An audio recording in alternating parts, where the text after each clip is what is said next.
बघा किती छान हा नाश्ता बनून तयार आहे। खूप सोपा आहे आणि खूप टेस्टी हा नाश्ता बनून तयार होतो। तर चला बनवूया। नमस्कार सर्वांना, हाऊसवाईफ मराठी या चॅनलवरती तुमचं स्वागत आहे। तर मी आज बनवणार आहे गव्हाच्या पिठाचा स्वादिष्ट नाश्ता। खूप सोप्या पद्धतीने आणि खूप टेस्टी नाश्ता, तुम्ही बघाल तर लगेच बनवाल। इतका स्वादिष्ट हा गव्हाच्या पिठाचा नाश्ता बनून तयार होईल।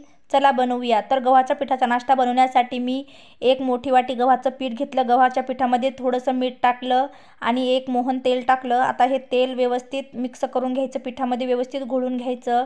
पूर्ण पिठाला लागेल असं घोळून घ्यायचं आणि पीठ मस्त घट्टसर असं चुरून घ्यायचं। नंतर पिठाच्या गोळे बनवून घ्यायचे। असे छोटे छोटे गोळे, तुम्हाला ज्या साईजचे गोळे बनवायचे तसे गोळे बनवून घ्या। असे मी गोळे बनवून घेतले। आता हे पाटावरती लाटून घेते। मी पाटावरती पोळी लाटून घेते। ही पोळी घट्टसर अशी मस्त जाड पोळी लाटून घ्यायची।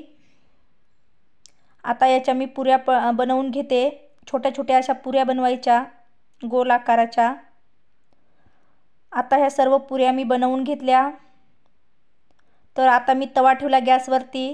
तर गॅसवरती तवा ठेवला, गॅसवरती ह्या तव्यावरती ह्या पुऱ्या मस्त अशा भाजून घ्यायच्या। आपण देवाला निवेद बनवतो तशा पद्धतीने हे पुऱ्या बनवून घ्यायच्या आणि भाजून घ्यायच्या। तर सर्व पुऱ्या मी भाजून घेतल्या। तर अशा भाजून घेतल्या, बघा किती मस्त फुगल्या आहेत ह्या पुऱ्या।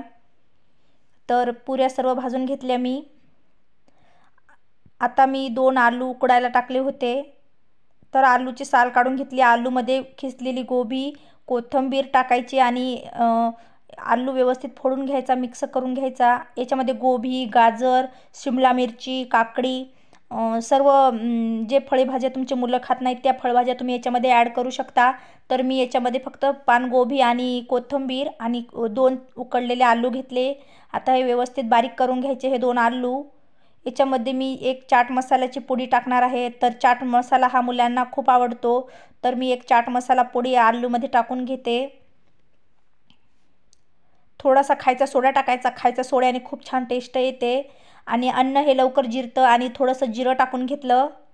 लाल चटणी टाकायची थोडीशी। तुम्हाला तिखट किती आवडतं त्यानुसार तुम्ही लाल चटणी टाका। मी मुलांसाठी बनवत आहे म्हणून थोडी चटणी वापरली आहे। नंतर शेंगदाण्याचं कूट टाकलं आहे, जाडसर वाटलेलं शेंगदाण्याचं कूट टाकायचं। नंतर वरतून थोडंसं खायचा सोडा टाकायचा आणि चवीपुरतं मीठ टाकायचं आणि हे आलूची चटणी व्यवस्थित मिक्स करून घ्यायची। मस्त हाताच्या साहाय्याने याला मस्त सर्व मसाले मिक्स करून घ्यायचे। नंतर ज्या आपण पुऱ्या भाजल्या होत्या त्या पुऱ्याला हे आलूची चटणी लावून घ्यायची, अशी मस्त चिटकवून घ्यायची सर्व पुऱ्यांना। तर मी बघा अशी चिटकवून घेत आहे तशी, बघा तशी त्याच पद्धतीने ही चटणी सर्व पुऱ्यांना लावून घ्यायची। तर असा नाश्ता करून तुम्ही नक्की बघा, तुम्हाला पण खूप आवडेल। तर चॅनलला सबस्क्राईब केलं नसेल तर लगेच सबस्क्राईब करून घ्या। नवनवीन माझे रेसिपीज तुम्हाला बघायला नोटिफिकेशन येईल त्यासाठी। तर मी सर्व पुऱ्यांना ही आलूची चटणी लावून घेतली। आता मी कढई ठेवली तापण्यासाठी। तोपर्यंत मी पुऱ्या तळण्यासाठी एक गव्हाच्या पिठाचं मिश्रण बनवून घेते। तर गव्हाचं पीठ घेतलं मी अर्धा वाटी। याच्यामध्ये लाल चटणी, ओवा, खायचा सोडा आणि कोथिंबीर टाकलं आणि 2 मिनिटं याला मिक्स करून घ्यायचं। तर आपण बेसन भज्याला कसं कालवतो त्याप्रमाणे हे मिश्रण मिक्स करून घ्यायचं। भज्याला जसं बनवतो तसं त्या पद्धतीने थोडंसं पाणी टाकायचं आणि त्या पद्धतीने हे बॅटर तयार करून घ्यायचं, मस्त असं भजे काढतो तसं।